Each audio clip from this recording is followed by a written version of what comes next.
Okay. My brother and I were having to stay with grandmother. We took turns staying.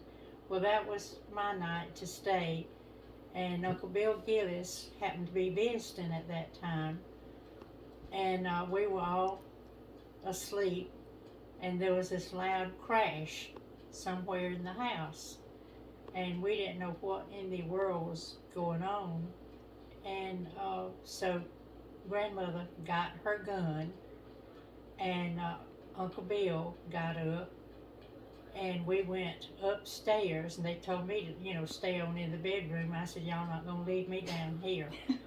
And so there was grandmother and Uncle Bill and me went upstairs, and we looked in all the closets and everywhere, and not a thing up there. And she took her gun, right?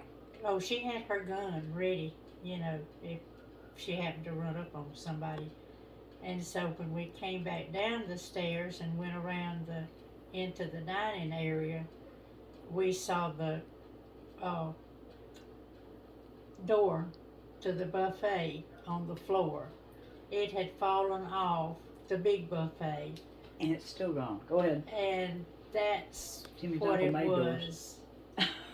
And so then we all just went back to bed. The mystery was solved. But the mystery was solved. And Uncle Danny was there, and he never woke up. No, he was. Oh, that's hilarious. It was my turn. Oh, it was your. That's right. That's it was right. Just your turn. She was there.